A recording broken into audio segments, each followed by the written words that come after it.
Hello, my name is Adrian Langford, 39 years old. I'm a nurse at St. Mary's Hospital in Richmond, Virginia. If you ask me what my life is like, I'd say it's like an endless night shift.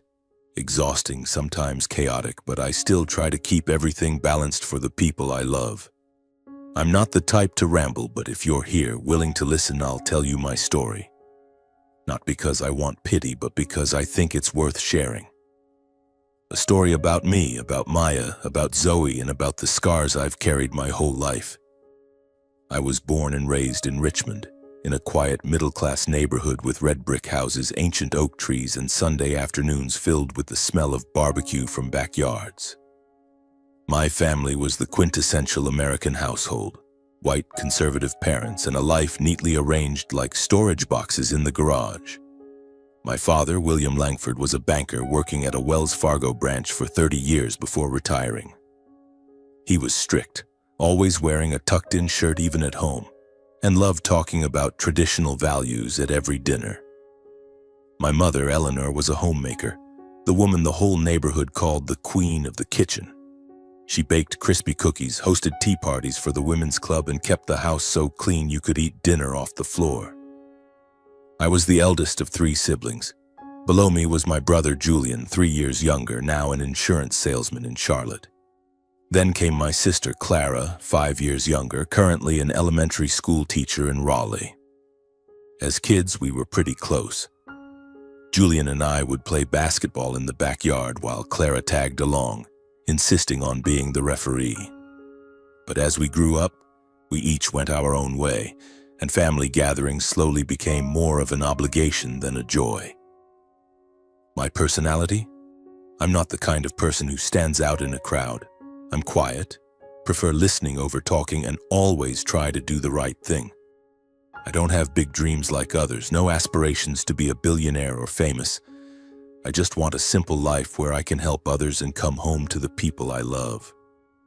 Maybe that's why I chose to be a nurse. The job isn't glamorous, the pay isn't great, but every time I help a patient through pain or hold their hand in their final moments, I feel like I'm doing something meaningful. As a kid, I didn't think I'd become a nurse. My dad wanted me to follow in his footsteps, work in a bank, wear a suit, and sit behind a desk.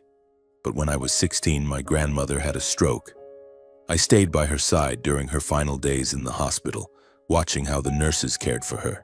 Not just giving medication or checking blood pressure, but offering gentle handholds and encouraging words. I knew I wanted to do that work. When I told my parents about my decision to study nursing, my dad scoffed, saying it was women's work. My mom worried, afraid I wouldn't make enough to live, but I was determined. I attended Virginia Commonwealth University, graduated with honors, and started working at St. Mary's right after. My life in Richmond in those early years was simple. I rented a small apartment near the hospital, rode an old bike to work, and spent my free time reading or watching baseball. I wasn't the partying type or someone who chased relationships. My friends, mostly hospital colleagues, teased me for living like an old man. But I was content. I didn't need much. A morning coffee, a smooth shift, and a good night's sleep were enough. Everything changed when I met Maya. I was 25 at the time. The hospital was holding a charity event to raise money for children with heart conditions. I don't like crowded events, but my department head insisted I attend as a nurse representative. I stood in a corner holding a glass of orange juice, trying to avoid eye contact. Then I saw her, Maya Ellison, 27, standing in the crowd like a star. She wore an emerald green dress, her curly hair cascading down, and her smile lit up the room. She was talking to a group of donors, her voice warm and confident, but not arrogant. I didn't know what she did, but I guessed she was someone important because everyone wanted to talk to her. I had no intention of approaching her. I'm not the type to strike up conversations with strangers, especially someone like Maya. But fate had other plans. While I was getting more water at the bar, she accidentally bumped into me, spilling her red wine all over my white shirt. I froze, and she apologized profusely. "Oh my gosh, I'm so sorry, I wasn't looking. Let me get you a napkin," she said, rushing to grab paper towels, her face worried but still somehow cheerful. "It's fine," I mumbled, trying to stay calm despite my pounding heart. "This shirt, it's cheap anyway." She laughed, a laugh that made me forget the wine stain. "Thank you. I'm Maya, by the way. And you are—" Adrian Langford, nurse here," I replied. "A nurse? That's amazing. I've always admired people who do your kind of work." "Tell me, what's it like being a nurse?" Maya asked, her eyes wide and bright like sunlight. And so we talked. It turned out Maya worked in communications, writing for a non-profit organization. She was smart, funny, and had a way of putting people at ease instantly. We talked about everything, from my night shifts to her articles to how we both loved jazz and hated raw tomatoes. When the event ended, I mustered all my courage to ask for her number. She smiled, wrote it on a napkin, and said, "Call me, nurse." I called Maya 2 days later after spending a whole day agonizing over what to say. We met at a small cafe near the James River. Our first date lasted 3 hours, then came the second, the third. I don't know when I fell in love with her. Maybe it was when she told me about her childhood in Atlanta, growing up in a middle-class black family with a teacher father and an accountant mother. Maybe it was when she read a poem she wrote, her voice trembling with emotion. Or maybe it was when she held my hand for the first time during an evening walk and said, "Adrian, you're the kindest person I've ever met." Maya wasn't just a partner. She was my soulmate, the person who made me want to be the best version of myself. We connected on deep values, compassion, fairness, and a belief that the world could be better if everyone tried. I knew I wanted to spend my life with her. 2 years later, I proposed to Maya in a small park under an old oak tree. I didn't have an expensive diamond ring, just a simple silver one I'd saved up for. I knelt, my hands shaking so much I nearly dropped the ring, and said, "Maya, you're the light of my life. I can't promise you the world, but I promise to love and protect you forever. Will you marry me?" She cried, nodded, and hugged me tightly. It was the happiest moment of my life. But not everyone was happy for us. When I told my parents about Maya, the air in the house turned icy. I remember that evening sitting in the living room, my parents looking at me with anger and disappointment. My mom spoke first, her voice trembling. "Are you joking, Adrian? A black girl? What about this family? Our lineage?" I was stunned. I knew my parents were conservative, but I didn't expect such fierce opposition. My dad chimed in, his voice cold. "She might be a nice person, but she doesn't belong in our world. If you marry her, don't expect us to accept it." I tried to explain that Maya was intelligent, talented, that she was the woman I loved, but they wouldn't listen.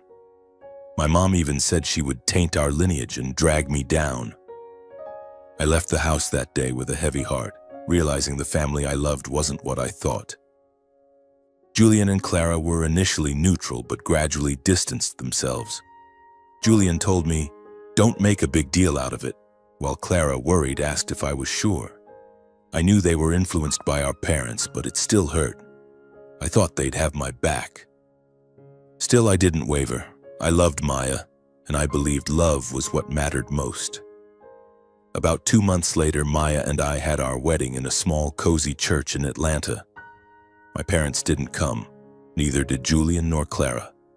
Only close friends, colleagues, and Maya's family, who welcomed me like their own, were there. When Maya walked in wearing her wedding dress, I forgot all the pain. She looked like a dream, and as we exchanged vows, I knew I'd made the right choice. Our marriage was filled with happy days. Maya brought me joy I never expected. We bought a small house in the Richmond suburbs with a garden where Maya diligently planted flowers. I continued working as a nurse while Maya advanced in her career, becoming the communications director for a large nonprofit. We dreamed of a family, of children, of faraway trips. Then Zoe, our daughter, was born a year later. Zoe was a miracle. She had my eyes and Maya's smile, her warm brown skin like sunlight. When I held Zoe for the first time, I felt like a completely new man, stronger, more responsible, and overflowing with love.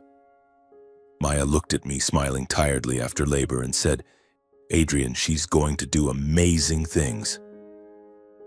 I didn't know then that Maya's words weren't just the loving sentiment of a mother. They were like a prophecy. But before Zoe could work her miracles, life dealt us a tragedy I never thought I could overcome. The early years of our marriage were a string of happy days. We weren't rich, but we had enough. In the mornings, I'd brew coffee for both of us while Maya made toast with peanut butter, her favorite. We'd sit at the kitchen table laughing about little things like how Maya always spilled her coffee when she got too excited talking, or how I kept forgetting to lock the back door. Those moments, small and ordinary, were all I needed. When Zoe was born, our life became even more complete. I remember the first night we brought her home. I barely slept, sitting by her crib watching her breathe steadily, terrified that if I closed my eyes, this miracle would vanish. Maya teased me. "Adrian, you don't have to pull a night shift at home. Go to sleep, she's fine." But I couldn't take my eyes off Zoe. She was so tiny, clutching my finger, and I knew from that moment every decision I made would be for her. Being parents wasn't easy. Maya and I were often sleep-deprived, taking turns soothing Zoe when she cried at night. I learned to change diapers, mix formula, and sing lullabies I never thought I'd sing. Maya, despite being exhausted from work, always made time to play with Zoe, read her books, and tell her stories about her childhood in Atlanta. We dreamed about the future. Zoe growing up, going to school, maybe becoming a doctor, a writer, or whatever she wanted. Maya said, "You know, I want Zoe to grow up confident, unafraid of anything, no matter how harsh the world is." But the world, as I soon realized, was harsher than we could have imagined. In 2015, Zoe had just turned 2. She was starting to babble her first words, loved running around the house on her tiny legs, and was obsessed with the comic books Maya bought her. Our life was busy but happy. I had just been promoted to head nurse, and Maya was invited to speak at a major event in Washington, D.C. I was proud of her, but also worried. Maya often worked late, attending evening events, and though Richmond wasn't a dangerous place, I didn't like her being out alone at night. That night, November 14th, was freezing cold. Maya was at a charity event downtown, a fundraiser for immigrant children. She called me at 9 p.m., her voice cheerful. "Adrian, I'm almost done. It's been a great night. You'd like the people I met today. I'll be home in an hour. Kiss Zoe for me." I smiled, told her to drive safely, and went back to putting Zoe to bed. But Maya didn't come home. By 11 p.m., I started to worry. I called her, but she didn't answer. I texted, no reply. My heart raced, a gnawing unease tightening my chest. I tried to reassure myself. Maybe she was stuck in traffic or her phone died. But when the clock struck midnight, I couldn't take it anymore. I called a colleague at the hospital, asked her to watch Zoe, and drove to the event venue. When I arrived, the police had cordoned off the area. Ambulance lights flashed, the crowd murmured, and I heard the word attack. I ran forward, pushing through people, my heart pounding like it would explode. An officer stopped me, asking who I was. I shouted, "My wife, Maya Ellison, where is she?" They led me to an alley nearby. I saw her lying on the sidewalk, blood pooling around her coat. Maya, the light of my life, was there, motionless. I knelt beside her, grabbed her hand, called her name over and over, but she didn't respond. The paramedics were trying to save her, but I knew. I'm a nurse. I've seen that look in their eyes, the look of those who know there's no hope. Maya was taken to St. Mary's Hospital, where I worked. I followed the ambulance, sat by her in the ER, held her hand, and prayed for a miracle. But no miracle came. Maya passed away at 1 a.m., in my arms, in the very hospital where I had saved so many others. The doctor declared she died from blood loss due to multiple stab wounds. I didn't hear anything after that. The world collapsed, leaving only the sound of my heartbeat and the image of Maya's eyes closed forever. Later, I learned the horrific truth. Maya was attacked by 3 white men as she walked to her car. They targeted her because of her skin color. A hate crime, the police called it. They hurled vile slurs at her, mocked her, then stabbed her. The attackers were caught a few days later thanks to security cameras and a witness's testimony. But what hurt even more was the trial that followed. The perpetrators were sentenced to only a few years in prison, with the excuse of insufficient evidence of intent to kill. One of them even smirked as he left the courtroom. Justice, something I once believed in, turned out to be a cruel joke. I can't describe how I felt then. Pain, anger, helplessness. They swirled into a storm in my chest. I wanted to scream, to break everything, to seek revenge. But then I looked at Zoe, my 2-year-old, sleeping in her crib, and I knew I couldn't fall apart. Maya had left Zoe to me, and I had to live, to be strong, for our daughter.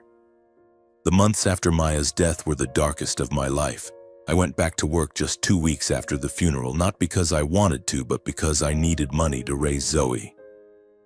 I worked like a machine, tending to patients, giving injections, checking blood pressure, but inside I was empty. Every time I saw the ER where Maya died, it felt like another stab to my heart. At home, I tried to be a good father, but it wasn't easy. Zoe was too young to understand where her mom had gone, but she felt the loss. She cried more, clung to me, and every time she called out, "Mommy," my heart tore apart.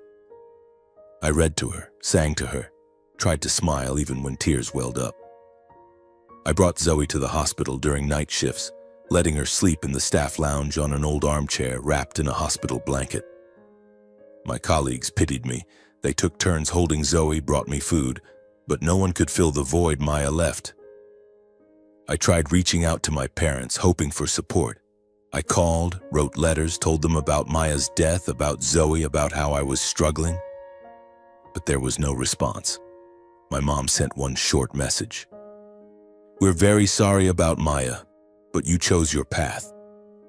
I don't know what I expected, but their coldness made me realize I was truly alone. Julian and Clara stayed silent too. The family I once thought was my refuge was now just a distant memory. But no matter how much it hurt, I couldn't give up. I had to live for Zoe, for my 2-year-old daughter. Every day I woke up early, made porridge for her, dropped her off at daycare, then rushed to the hospital. I saved every penny. No coffee shop visits, no new clothes, not even the baseball tickets I used to love. Everything was for Zoe, to give her a good life, to ensure she didn't suffer like I did. But I couldn't shield Zoe from the outside world. When she started preschool, I realized her skin color, Maya's skin color, made her a target for prying eyes. Once, while picking her up, I overheard a mother whisper, "That mixed-race girl who lost her mom at 2, right? Such a pity." I gripped Zoe's hand tighter, swallowed my anger, and told her, "You're the most special girl in the world, Zoe. Don't let anyone make you think otherwise." Zoe, though young, seemed to understand. She hugged me, and I knew I had to do everything to protect her. But I didn't expect that Zoe, with her small but resilient heart, would soon become the one holding me up, rather than the other way around. The years following Maya's death were a long journey, filled with exhausting days and sleepless nights. I lived for Zoe, but sometimes I wondered if I had the strength to give her the good life Maya had dreamed of. I was a nurse, not a superhero. I didn't have extra money, a family to lean on, or the strength to soothe the pain in my heart. But I had Zoe, and she was the reason I got up every morning. Even when at times I just wanted to lie down and never wake up. Being a single father was unlike any hospital shift. There were no guidelines, no colleagues to help, no breaks. I was Zoe's dad, mom, and friend all at once. Every day started at 5 a.m. when I made oatmeal for Zoe, adding a bit of honey because she loved sweets. I dropped her off at daycare, then rushed to St. Mary's Hospital, working 12-hour shifts, sometimes 16 if there was an emergency. After work, I picked up Zoe, made a simple dinner, usually pasta or mashed potatoes, and sat with her, listening to her talk about her drawings at school or her innocent stories about friends. Zoe grew up surrounded by my love, but also in the shadow of loss. She was too young to remember Maya clearly, but I saw Maya in Zoe every day, in her radiant smile, in the sparkle in her eyes when she heard a story, in the way she hugged me tightly when I was sad. I tried to tell Zoe about her mom, about how Maya loved her, about the dreams Maya had. I read the same picture books Maya used to read, sang the songs she loved, even though my voice was off-key. When Zoe asked, "Where's Mommy, Daddy?" I could only hold her and say, "Mommy's in heaven, sweetheart. She's always watching you." The outside world wasn't kind to Zoe. In preschool, she started to notice she was different. Her brown skin, inherited from Maya, made her the target of curious stares and cruel whispers. Once, when I picked her up, I heard another kid say, "Zoe doesn't look like her dad, she's so dark." Zoe stood there, head down, clutching her hands. I knelt, wiped her tears, and said, "You're the most beautiful girl in the world, Zoe. You look like your mom, and she was the most wonderful person I ever knew." She smiled, but I knew those words left a scar. I tried to protect Zoe, but I couldn't shield her from everything. I taught her to be confident, to hold her head high, to not let cruel words hurt her. But deep down, I was afraid. I feared this world, the one that took Maya, would hurt Zoe too. I feared I wasn't strong enough to help her through it. But Zoe, even as a young child, was stronger than I imagined. She had a resilient heart, a creative soul, and a talent I didn't recognize until she was 6 years old. When Zoe turned 6, she started to love writing, not the typical scribbles of a child, a few lines about a cat or a tree. Zoe wrote long, complex, imaginative stories. One day I found her at the kitchen table, scribbling in one of Maya's old notebooks. I asked, "What are you writing, Zoe?" She looked up, her eyes shining, and said, "A story about a girl who can fly, Daddy. She lives on a planet full of talking trees." I smiled, thinking it was just a kid's game. But when I read what Zoe wrote, I was stunned. Her story spanned dozens of pages with a tight plot, vivid characters, and magical details I couldn't believe a 6-year-old could dream up. She drew inspiration from the stories I told, from Maya's picture books, and from her boundless imagination. I sat with Zoe, listening to her describe her world, and for the first time since Maya's death, I felt a spark of light in my heart. I started encouraging Zoe to write more. Every evening after dinner, we sat at the kitchen table. I read or worked, and she wrote. She wrote about cloud kingdoms, singing dragons, and brave girls fighting monsters. I didn't know then that those stories weren't just play. They were Zoe's way of facing the world, her mother's loss, and the judgmental stares at school. When Zoe was 7, she finished a story over 100,000 words long, a true fantasy novel. I read it, and though I'm no literary expert, I knew it was special. Zoe looked at me, serious as an adult, and said, "Daddy, I want to send this to people to read." I was surprised but proud. I knew nothing about publishing, but I started researching, sending Zoe's manuscript to small publishers with a clumsy letter. "This is my daughter's story, please read it." Most publishers didn't respond. But one day, when Zoe was 8, we got a letter from a small publisher in Virginia. They wanted to publish Zoe's book. I remember that moment. Zoe jumped up, hugged me, and shouted, "Daddy, I did it." I held her, tears streaming down my face, not because of the book, but because I saw Maya in Zoe, her strength, her creativity, her refusal to give up. Zoe's book, The Girl on the Clouds, was released in 2022 when she was 9. It wasn't just a small success, it took off. Local newspapers wrote about Richmond's writing prodigy. Readers loved Zoe's story, with its brave, brown-skinned heroine fighting for justice in a fantastical world. The book sold tens of thousands of copies, and for the first time, I could breathe easier financially. I used the money from Zoe's book to pay off debts, fix the roof, and open a savings account for her. But more importantly, I watched Zoe grow with the confidence Maya had dreamed for her. When Zoe was 11, she did something I never expected. She wrote a new book, but this time it wasn't fantasy. It was an autobiography, about me, about Maya, about our journey. She titled it, My father. Zoe wrote about my love for Maya, her mother's death, the nights I brought her to the hospital, and how I tried everything to make her happy. She wrote with a sincerity and depth that brought me to tears. I hadn't realized Zoe observed me so closely, understood the pain I tried to hide. "Daddy, I want the world to know how amazing you are," Zoe said when she showed me the manuscript. I hugged her, speechless. I didn't think I deserved it, but Zoe saw something in me I couldn't see. I sent the manuscript to Zoe's old publisher, and they immediately agreed to publish it. My Father was released in 2024 when Zoe was 11. The book wasn't just a success in the US, it became a global phenomenon. Zoe, the 11-year-old with a resilient heart, became a famous young author, appearing on talk shows and speaking at schools about writing and overcoming hardship. The book sold millions of copies, bringing in millions of dollars. I no longer had to worry about money, but what made me proudest was Zoe. She turned pain into art, scars into light. But Zoe's success brought new challenges. As she gained fame, the world paid more attention to us. Some people admired Zoe, but others didn't. I read comments online calling her an overhyped kid, or worse, insults about her skin color. I tried to shield Zoe from them, but she was smarter than I thought. One day she said, "Daddy, I know not everyone likes me, but I don't care. I write because I want to and for Mom." I looked at Zoe and I saw Maya. I saw the strength Maya passed down to her, the resilience I never had. Zoe wasn't just my daughter, she was my guiding light, the reason I kept going when I wanted to stop. Our life changed, but I remained the same. A nurse, a father, a man trying to do right. I still work at St. Mary's, still take Zoe to the park on weekends, still read to her every night. But now, Zoe is the storyteller, and I'm the listener.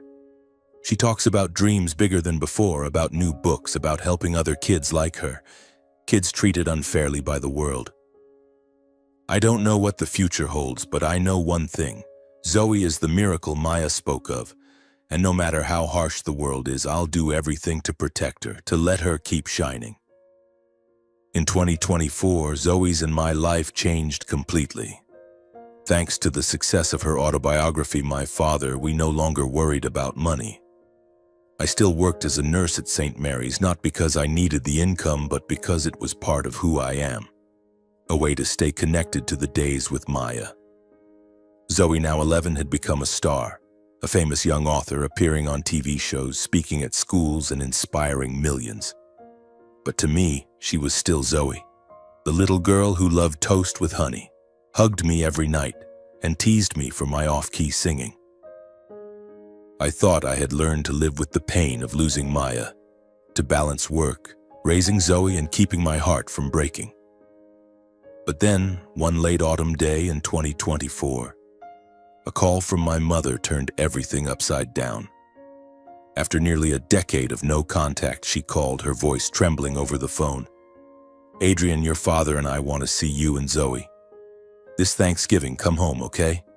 We're family no matter what." I stood there, phone in hand, my heart pounding. Part of me wanted to refuse, to yell that they had disowned me, abandoned me when I needed them most.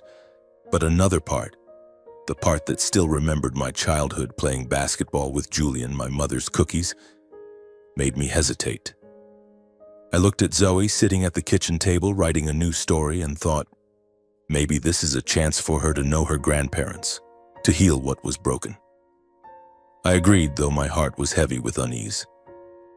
That Thanksgiving, Zoe and I drove 2 hours to my parents' house in the Richmond suburbs. The house was the same. Red brick, oak trees, the smell of pumpkin pie wafting from the kitchen. But when I walked in, I felt like a stranger. My parents, now in their 60s with grayer hair, still had the same cold eyes from the day I told them about Maya. Julian and Clara were there too, with their spouses and kids, white blonde children running around the house laughing. Zoe held my hand tighter as we entered. She wore a green dress, her curly hair neatly tied, her smile radiant, but her eyes wary. I knew she was sensitive, that she could feel the tense atmosphere. My mother hugged me, but it was brief and awkward. My father only nodded, saying, "Thanks for coming, Adrian." They looked at Zoe, smiling, but the smile didn't reach their eyes. "You've grown so much, Zoe," my mother said, her voice sweet but insincere. "You look like your mother." The dinner began with a strained atmosphere. The table was laden with food, turkey, mashed potatoes, cornbread, but I didn't feel the warmth of past Thanksgivings. Julian and Clara chatted with each other, asking about their jobs and their kids, but no one asked me or Zoe anything. The grandchildren, Julian's and Clara's kids, were doted on by my parents, given expensive gifts like electronic toys or fancy sweaters. Zoe received a single small gift, an old picture book I'm sure my mother dug up from somewhere in the house. Zoe smiled, thanked them politely, but I saw her eyes dim. The mood worsened as dinner progressed. My mother kept praising the other grandchildren. "Julian's boy is so smart, he'll definitely be a doctor." Or "Clara's girl sings like a star," but said nothing about Zoe, despite the world knowing her as a celebrated author. I tried to stay calm, holding Zoe's hand under the table, hoping she didn't notice the favoritism. After dinner, the kids gathered to play a game. They were split into teams for a scavenger hunt in the yard. Zoe, with her enthusiastic nature, joined in eagerly. She found a toy, a small doll, and held it up excitedly. But one of her cousins, Julian's son, snatched it from her, yelling, "That's mine! You can't take it!" Zoe, surprised but standing her ground, said, "I found it. That's the rule." My mother, her grandmother, standing nearby, overheard. She marched over, her face flushed, and before I could react, she slapped Zoe hard across the cheek. The sound echoed in the yard, silencing everyone. Zoe stood frozen, holding her cheek, her eyes welling with tears.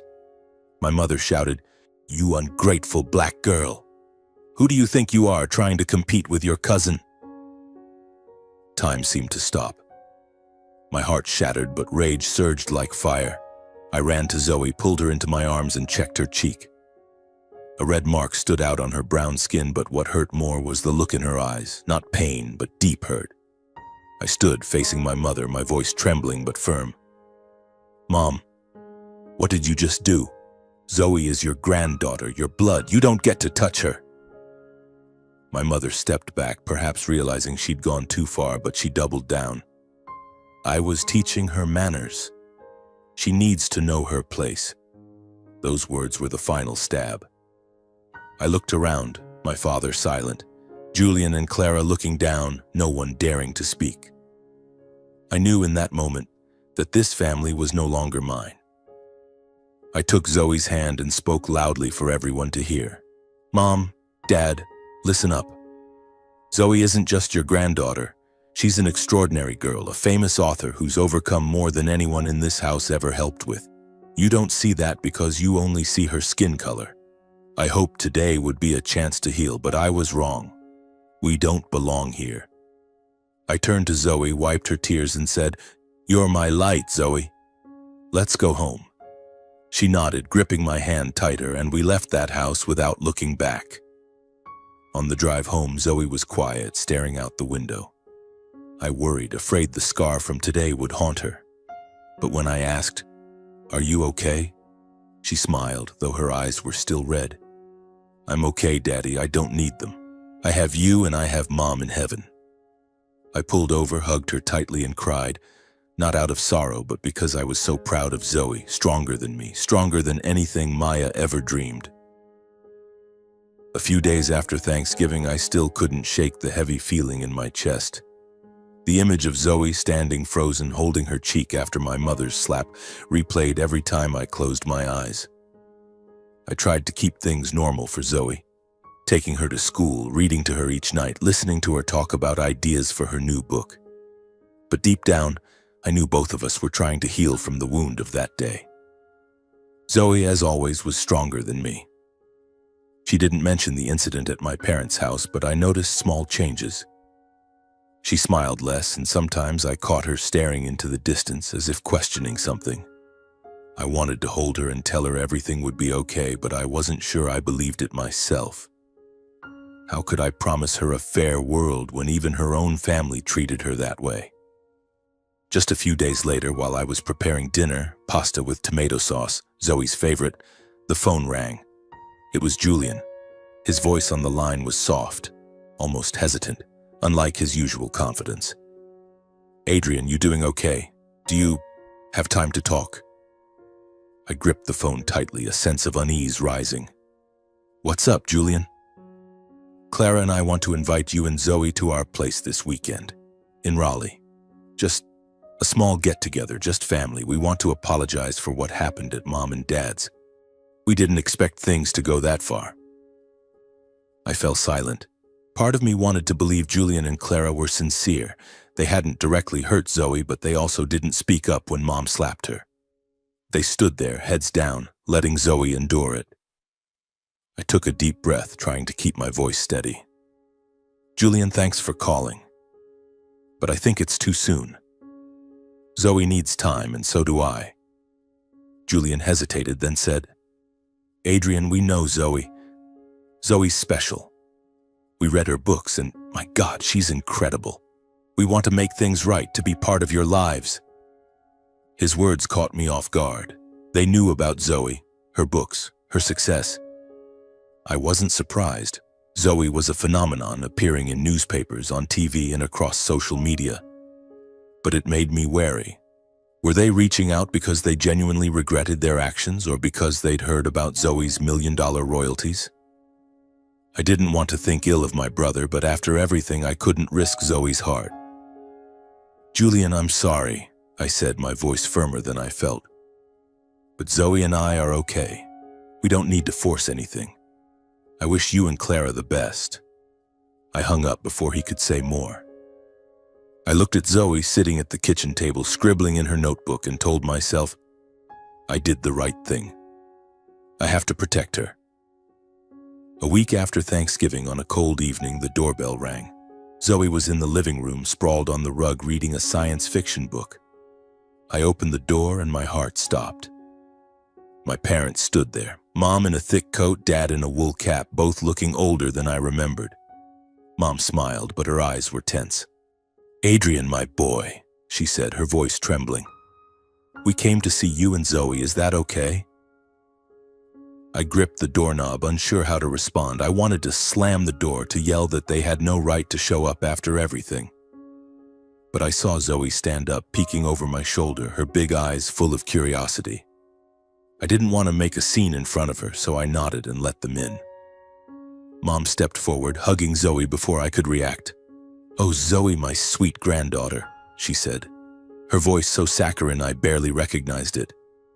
"I'm so sorry about the other day. I didn't mean it, you know that. I just lost control. Can you forgive me?" She kissed Zoe's forehead, and I saw Zoe stiffen, not returning the embrace. Dad stood behind, quieter, but he spoke up. "Adrian, we were wrong. We want to start over, to be a family for you and Zoe. You're our blood." He looked at Zoe, attempting a smile. "You're so talented, Zoe. We heard you write books, make a lot of money. We're so proud of you." His words sent a chill through me. They knew about Zoe's money. Of course they did. She was everywhere, from newspapers to TV. I looked at Mom, at the way she stroked Zoe's hair, and I saw the falseness in her actions. They weren't here for Zoe, not for family. They were here for her fame, her money. Anger surged, but I held it back, not wanting Zoe to witness a fight. "Zoe, can you go to your room for a bit?" I said gently. Zoe looked at me, nodded, and grabbed her book, running upstairs. When it was just me and my parents, I stood tall, looking them in the eyes. "Mom, Dad, thanks for coming. But I think we need to stop here. What happened at Thanksgiving wasn't just a loss of control. You hurt Zoe, Mom, and neither of you ever stood up for us, not once. Now when Zoe's successful, you want to be family. I can't trust that." Mom paled, trying to speak. "Adrian, you're misunderstanding. I'm truly sorry. I just want to be close to you and Zoe." But her voice faltered, and I saw the unease in her eyes. Dad cut in. "Adrian, we're getting old. We just want to reconcile, and we're struggling. If you and Zoe could help." That was the final straw. I interrupted. "Enough. Zoe and I don't owe you anything. You disowned me when I married Maya, abandoned me when she died, and now you've hurt Zoe. I won't let you near her again. Please, leave." Mom burst into tears, but I didn't waver. Dad pulled her up, muttering something about me being stubborn. They left, and as the door closed, I leaned against the wall, breathing heavily. I felt both pain and relief. Pain because I had once loved my parents, had hoped they'd change.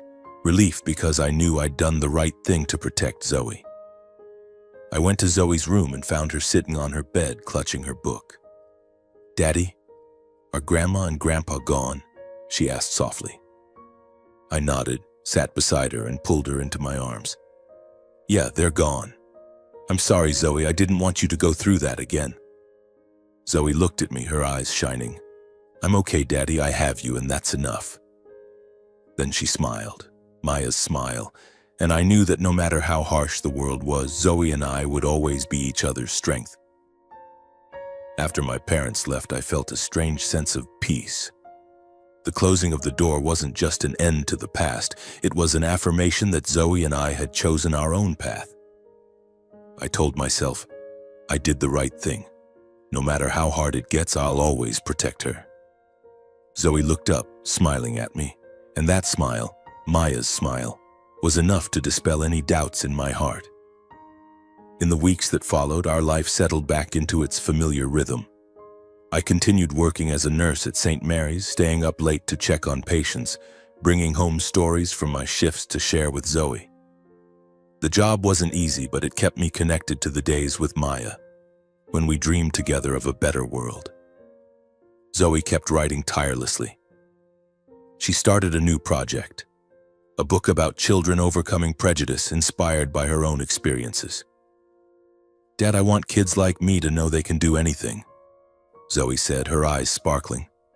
I nodded, choking with pride but also worry. The world out there was still harsh, and I didn't want Zoe to face it alone. I'll always be there for her. We're a team, a small but resilient family. Every evening after dinner, Zoe and I sat at the kitchen table. I read medical journals or watched baseball, and she wrote. Sometimes Zoe read aloud parts of her new book, her clear voice brimming with emotion. I listened, not just as a father, but as a fan. Zoe didn't just write, she told healing stories, stories that made others believe they could overcome darkness. Zoe's success grew. My father continued to sell, translated into over 20 languages, and Zoe was invited to literary conferences worldwide. One day, she received a letter from a school in South Africa, where a group of students wrote that her book inspired them to dream big despite growing up in poverty. Zoe read the letter to me, tears glistening, and said, "Dad, I think Mom would be proud of me." I hugged her and said, "Mom's always been proud of you, Zoe. And so am I." But success brought pressure. The media paid more attention not just to Zoe's talent but to our story. A white single father and his talented mixed-race daughter. Some articles hailed Zoe as a symbol of resilience, but there were also vicious online comments, slurs about her skin color, or doubts that an 11-year-old could write such books. I tried to shield Zoe from them, but she was too smart. One day I caught her reading a comment online. "This girl's only famous because of her parents' sad story." Zoe closed the laptop, looked at me, and said, "Dad, I don't care what they say. I write because I want to and for Mom." I don't know how an 11-year-old could be so strong, but I knew it was Maya's legacy. Maya gave Zoe not just her smile, but an unbreakable heart, the ability to turn pain into strength. And I, though imperfect, tried to nurture that in her. One evening in early 2025, as snow fell lightly outside, Zoe pulled me into the living room holding a new manuscript. "Dad, I want you to be the first to read this," she said, handing me a thick stack of papers. It was the draft of her new book, Fearless Children. I sat down, reading page after page, and felt my heart open. Zoe wrote about children worldwide, those looked down on for their skin color, circumstances, or dreams. But in her story, they didn't fall. They stood up, held hands, and built a world where no one was left behind. The opening of the story stunned and impressed me. Zoe wrote, I was born being called a person of color, but I don't understand when I'm healthy or sick, my skin is still one color. When I'm happy or sad, my skin is still one color. So why do you call us people of color? When I reached the last page, Zoe sat beside me, watching expectantly. "What do you think, Dad?" she asked. I wiped my tears and pulled her into my arms. "Zoe, you're not just creating miracles, you're helping change the world." That night, lying in bed, I thought about our journey. From the happy days with Maya, to the fateful night she was taken, to the years I struggled as a single father, and now to Zoe's radiant light. I once thought I wasn't strong enough, that I couldn't overcome the pain or protect Zoe from a harsh world. But Zoe taught me that strength isn't about never falling. It's about getting up, no matter how many times you're knocked down. My family, my parents, Julie and Clara, stopped reaching out. Maybe they realized I wouldn't change my mind, or maybe they're quietly plotting some manipulative scheme. I don't care. I only feel regret. Regret that they missed the chance to know Zoe, the incredible girl Maya and I raised. But I don't need them. Zoe and I, we're enough. I still keep our old habit. Every night I read a passage from Maya's diary to Zoe. It's the diary Maya wrote while pregnant with Zoe, filled with dreams and messages for her daughter. One line always moves me. "Zoe, you're my light. No matter how dark the world gets, shine, okay?" Zoe has done that, and I know Maya somewhere is smiling. Our story isn't a fairy tale with a perfect ending. The world still has its dark corners, its prejudices, its injustices. But I've learned that love, my love for Maya, for Zoe, is stronger than all of it. It gives me the strength to get up each day, to protect my daughter, to believe we can make a difference. Zoe is now an inspiration, not just for kids, but for anyone who's ever felt they don't belong. She writes, speaks, and lives with an open heart the way Maya did. And I'm still Adrian Langford, an ordinary nurse, a father trying to do right. But when I look at Zoe, I know I've done the most important thing. Raised a strong, compassionate, fearless girl. Our message is simple, but I hope it echoes far. Family love can overcome any prejudice, any pain. Stand up for those you love and let them shine, even if the world tries to dim their light. Zoe is living proof of that, and I, her father, will forever be proud to be part of her story.